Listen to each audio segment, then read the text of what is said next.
Hey! Welcome back to the Artie Lange Show. My next guest, man, is a really unique guy, really cool, funny man, smart man, been in the comedy business for a long time. And he and I did a gig together in Arizona at the Tempe Improv back in like 04-ish.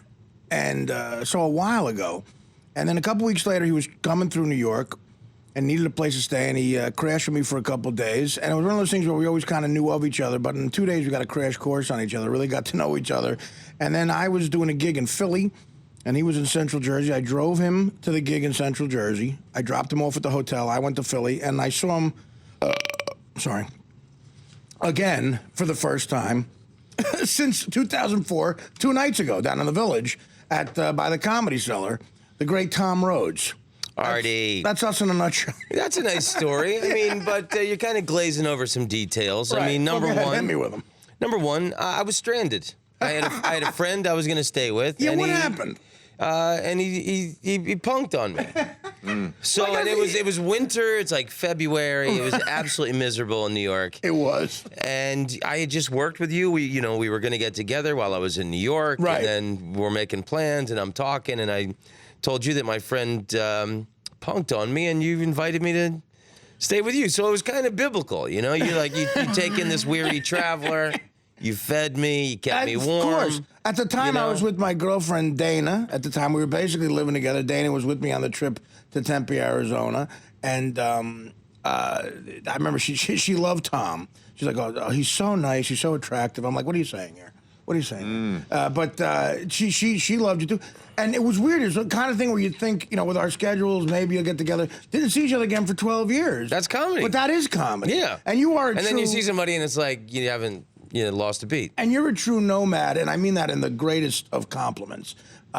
You've led a unique life. You lived in Amsterdam for a while, and you were kind of like the David Letterman of Amsterdam, right? I mean, right. Describe that experience. What happened? How'd that come about? Well, I was living in New York City before that. Right. And I had a lot of money and a rock star apartment in the Wall Street area. And yeah, you got this a was deal. like 98, 99. Right. And the story I always tell is that I was partying so hard when I lived in New York City, I actually moved to Amsterdam to bring it down a notch, which is actually true.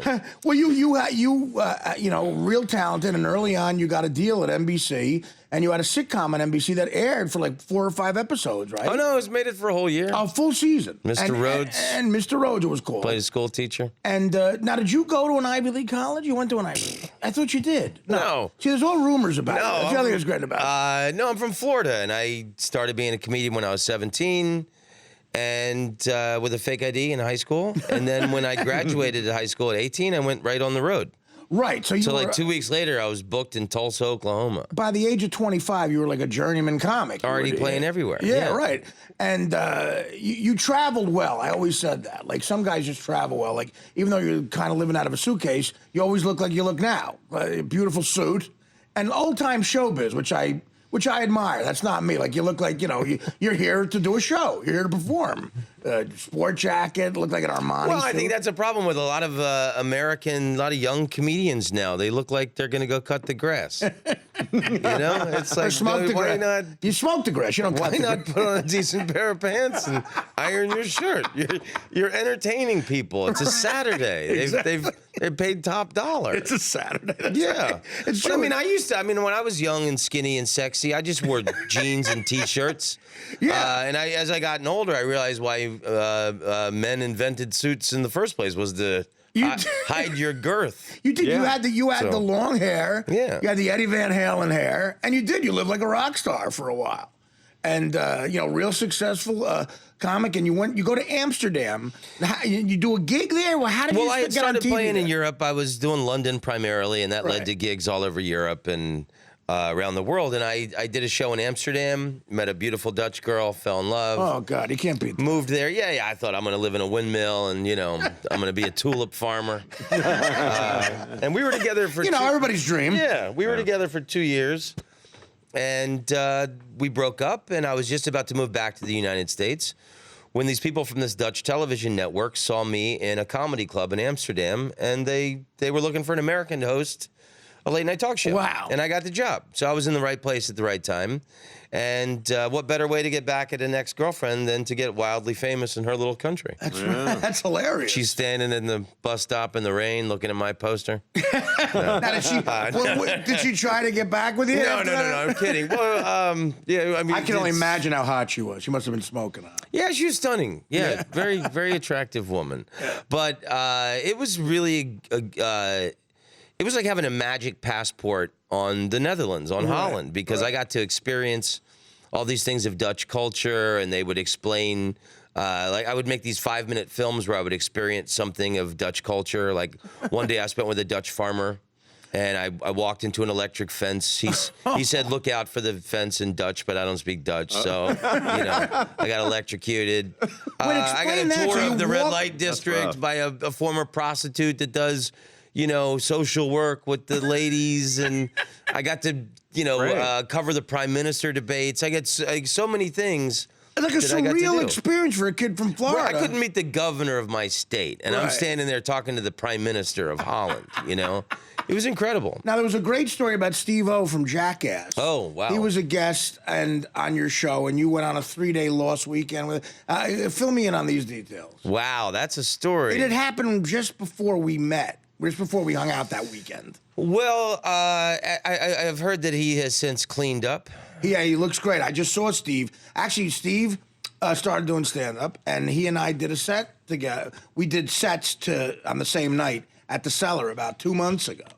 And I got to say, stand-up is really good, and he's good, and he looks fine. He's cleaned up, totally sober and clean. Well, at the time he appeared on my program, he was riding off the rails on the crazy train. Right. I knew that, Steve, as well. He was partying, and he comes out on my show. On Dutch television, you can do whatever you want. He's smoking a joint, and then he decided. He said they had cut this from the movie. He was promoting the Jackass movie. Right. He stapled his scrotum to his thigh, and on Dutch television, you can show that. And I used to have it on YouTube, but they took it down. Thanks, YouTube. Good comedic instincts. And they could show it on Dutch television. That is funny, though. He was literally smoking a joint on your show. Yes, he walks out smoking because he could do it. And anyway, he hangs out after the show, and he's like, hey, man, I want to hang out with you and show me Amsterdam. Why not? I took him around to a few nightclubs, and we had a very good time. And then about 4 o'clock in the morning, he liked some girl that was with like 3 guys. And at 3 o'clock in the morning, we're in this great nightclub in Amsterdam. Right. And 3 or 4 o'clock in the morning, he goes, "Hey, man, I'm going to go with this girl to Utrecht. Do you want to go?" That would be like if you're in the greatest nightclub in New York City and somebody goes, "Hey, man, let's go to Jersey City."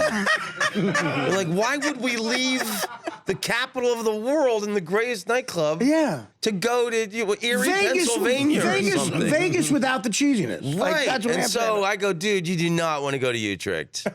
And he went to Utrecht. So he was supposed to be on MTV and give these. He missed his appointments. The awards. And some awards and some. And so there's like the Entertainment Tonight of Holland was called RTL Boulevard, and they're running like Steve-O was missing, and MTV is running hourly bulletins. If you've seen Steve-O, please email the network. We can't find him. Fantastic. Yeah. And then so 3 days later, he shows up back in Amsterdam, and they interviewed him on this RTL Boulevard program, and they're going, "What happened to you?" And he goes, "I was on the Tom Rhodes show, man, and then we went out, and he shows me Amsterdam, and then I was like talking to some girl, and I said, 'Hey, man, let's go to Utrecht.' And Tom said, 'You don't want to go to Utrecht, man,' but I went to Utrecht." Oh, my God. So he went to Utrecht. Well, we got to take a break, but for all you kids out there, that's the way Tom Rhodes rolls. That's the kind of guy we're talking to. This ain't no CBGB. This ain't no Mud Club. We ain't no fooling around.